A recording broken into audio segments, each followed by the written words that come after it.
What's up, everyone? It's your boy Blue. Welcome back to the channel. This is Kicking Trips. Appreciate you guys for tuning in.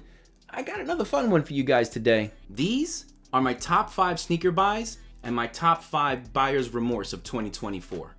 And are some of these on your top 5 best or worst of 2024? Let's talk about it. Just give me a second.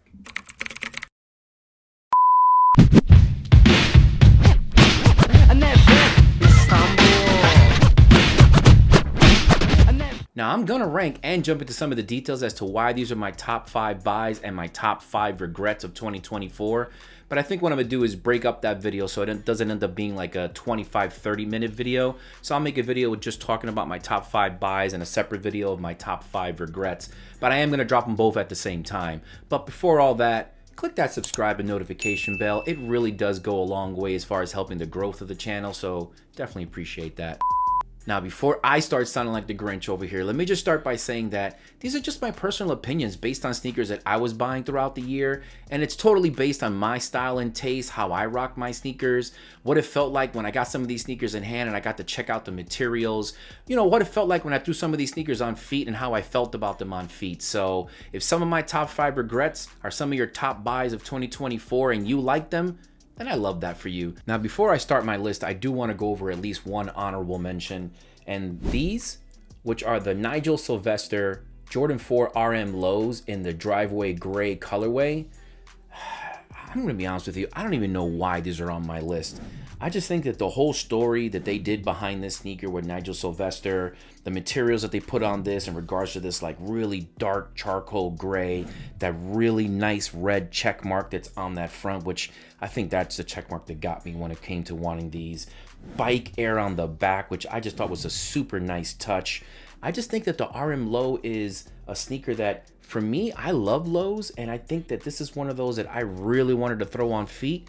But out of sight, out of mind, by the time I got these months later after they came out, I got them for like $18 over retail all in, which for me is a steal. But I felt like they were out of sight, out of mind. I put them in a corner somewhere. I was like, oh, I'm gonna do a video on these. I'm gonna talk about Nigel's story. I might still end up doing that down the road, but for me, this is an honorable mention because I don't regret buying it. I regret not wearing it. I kind of really like these. Now, coming in at number 5 on my list are the Air Jordan 3 Fears. And I know what you're saying. Adrian, these came out back in 2023. Why are these on your 2024 list? That's because I picked these up in 2024. I waited all the way until March. I bagged a deal. I got these for $74. So I sat there and said, for $74, I'll just make these some beaters. I really like how this orange just pops off of all the dark grays and blacks. The way the midsole has this gray and it fades into like a speckled black wrapping around the back of the sneaker. The material of the sneaker is actually not too bad. I really love the way the elephant print hits off of this, where it's like a little bit lighter gray and it has the darker gray hits of the elephant print on top of that. I really just thought this was gonna end up maybe just being like a beater for me, but I'll be honest with you, I just never got around to putting them on. Every time I took them out the box, I don't know why I got these. Even at $74, I thought this was like a steal, a no-brainer, and I don't know what I'm gonna end up doing with these, but these are number 5 on my list. Now, coming in at number 4 on my top 5 regrets, top 5 buyer's remorse list is the Air Jordan 1 Low Howard. And I'll be honest with you, I got these at a really good deal. I got these for like 98 bucks. So my friends copped a pair. My boss went to Howard, so he really wanted a pair. And I was like, you know what, get me a pair too at that price. I think I fell into that trap a couple of times. I was like, the price was too good to like say no. But then when I got it in hand, it's not that I don't like this sneaker. I really do like the blue and the red and the white hits on this sneaker. I think that red check really on the top toe, that really got me. We got really good materials on this sneaker. The blue leather on here is really thick cut. Jordan brand, you need to give us that same stitched in wings logo on every Jordan 1 Low moving forward. I love the way it is stitched on the back and how that looks. I wish all Jordan 1 Lows came this way. It's my second favorite part of the sneaker, that Jordan Wings logo stitched in the back, that Nike check mark on the front toe. But I think for me, I just ended up saying, I don't know when I'm gonna wear these. And again, even though I got these at a really good price, got to the point where I was like, I regret buying this sneaker, even though I got a really good deal on it. Now, coming in at number 3 on my top 5 regrets of 2024, my buyer's remorse list, is the Air Jordan 1 Low Travis Scott Canary Yellow. The reason I even went for this sneaker is I always like to have one extra wild kick in my collection, and these reminded me a lot of the Yeezy 350 Frozen Yellows. I love that sneaker. I love the yellow on there. I love the little hits of blue that was in that threading.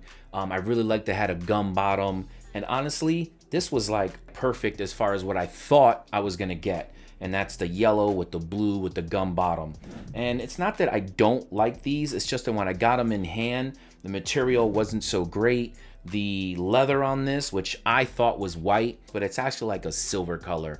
And I feel like they dropped the ball on that. He should have went with a white or a sail color instead of this like silver. And overall, the lace options on this weren't very good either. And honestly, it's not that I haven't wore this sneaker. As you can tell, I have wore this sneaker, but probably wearing these like 4 or 5 times. And then I just find myself not wearing these again. So these are definitely number 3 on my list of buyer's remorse when it comes to 2024. Now, number 2 on my list as far as like top 5 regrets and buyer's remorse of 2024, it's probably gonna shock some people, but the Travis Scott Jumpman Jacks in the T-Rex colorway, or this mocha colorway,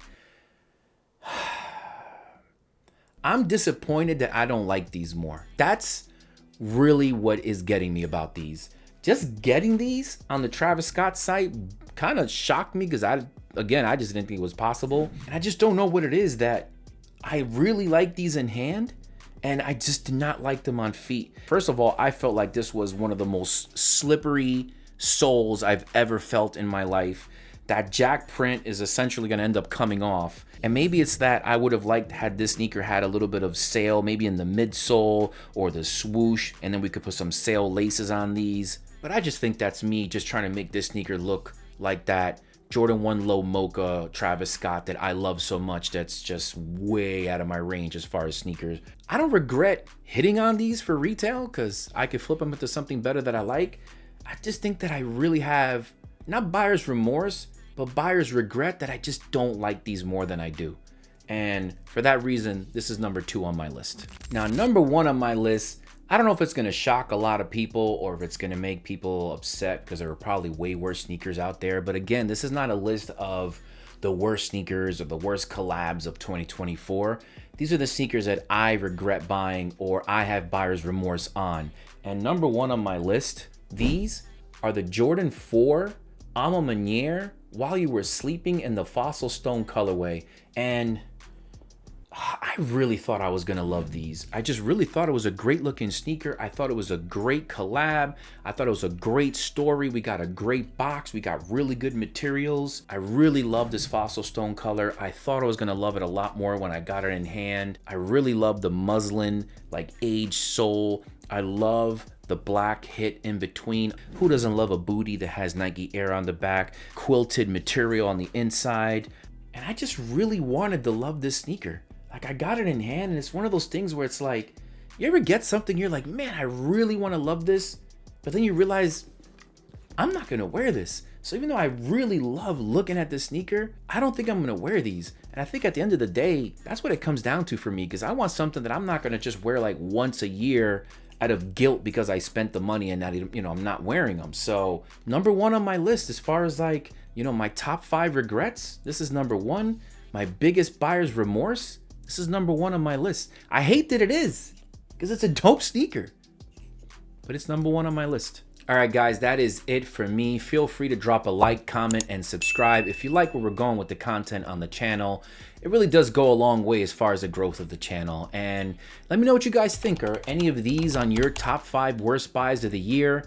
Are actually maybe 1 or 2 of these on some of your top 5 buys of the year? It's all good, man. I just want to hear what you guys have to say. Drop a comment below. Drop your list below. I want to know overall, what are some of the worst buys of this year for you? And with 2025 looking like it's going to be a banner year for us sneakerheads, both new and old, with so many OG classics coming out. I'm sure we're going to get a tons and tons of collabs coming out. Some new models are probably going to roll out as well. I just think it's a great time to be a sneakerhead, because Honestly, if you go back a couple of years, it was impossible to get some of these in your hands. So I just really hope we can keep that energy moving forward into 2025, where kicks can get into the hands of people who just really want them.